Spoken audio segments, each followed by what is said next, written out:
Ladies and gentlemen, welcome back to the channel. Today we're talking about Fear Street Part 2, 1978, featured on Netflix. Have you seen it? Have you not seen it yet? If you have already seen it, this review may be meh, but if you haven't seen it yet, I'm hoping I can fill you in on some details that you may have missed. This may be a movie worth your time. We are in October, and it's time for Spooky Movie Month. And actually, in this case, it's going to be Slasher Movie Month, because that just seems to be what Netflix is recommending to me right now.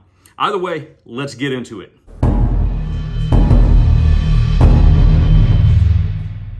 Fear Street 1978 picks up right where Fear Street 1994 left off.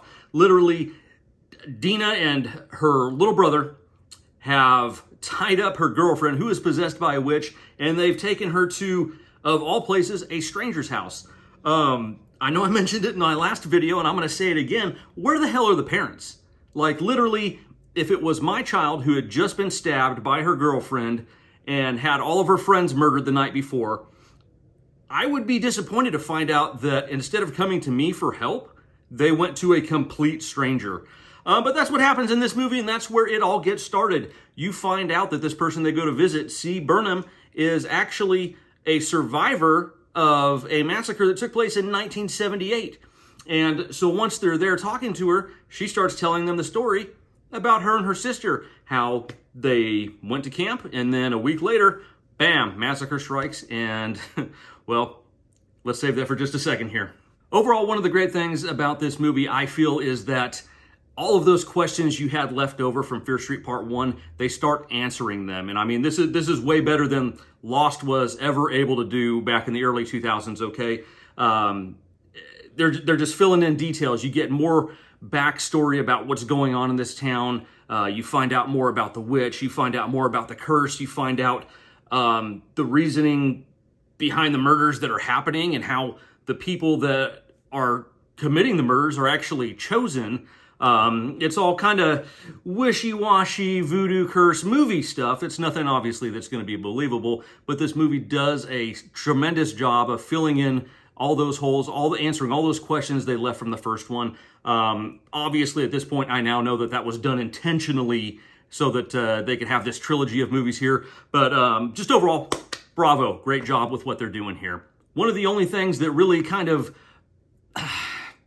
that I really didn't like a whole lot was, in the first movie, immediately as soon as it started, it just gets running straight away. This movie here takes a little bit of setup. It's probably, I think I looked at the time, it's about 45 minutes before the first kill even actually happens. But once it does happen, man, oh man, you are in for a super fast roller coaster of murder here. At this camp, the teenagers, they're getting killed left and right. One of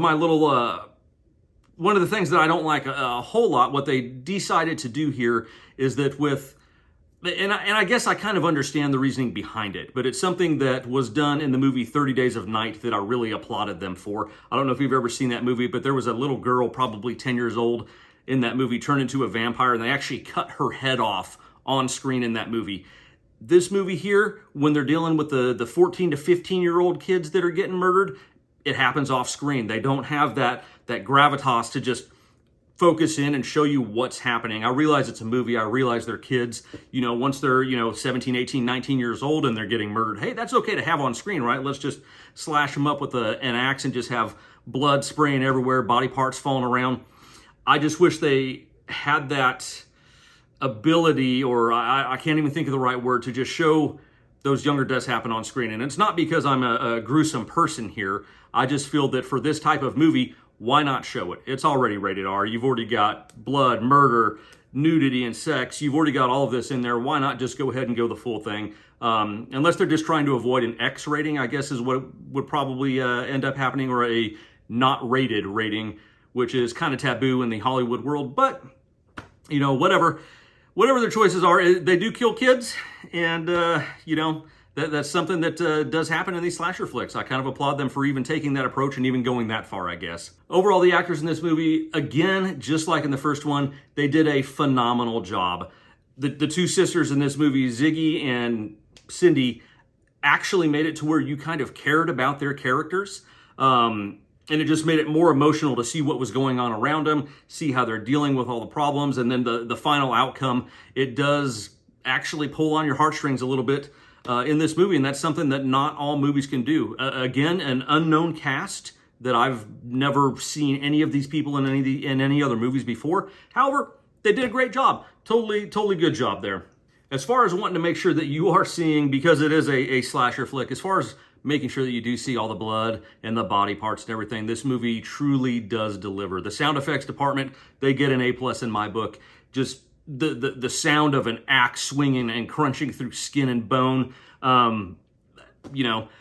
Fortunately, I have never heard that in real life, but I can imagine that that's what it actually sounds like as you're watching this movie. If you have a great audio system, you're just going to love the sounds in here. And again, the music also. The music, Netflix must have a great budget as far as playing licensed music, because they just nail it down. Just like they did in the first movie, they do the same thing again here.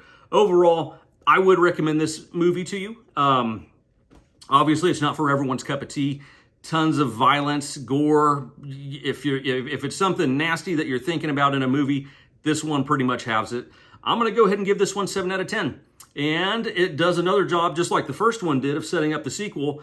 It's answered a lot of your questions. I feel, again, as you'll see when credits roll, this is a trilogy of movies, and I'm really looking forward to seeing the last one. So after I get done watching that one, I'll tell you about that one too. Either way, thanks for watching. We'll catch you next time. If you like this content, don't forget to hit that thumbs up, the like button, and make sure you subscribe to the channel so that you know when I release new content. I'll catch you next time. Thanks.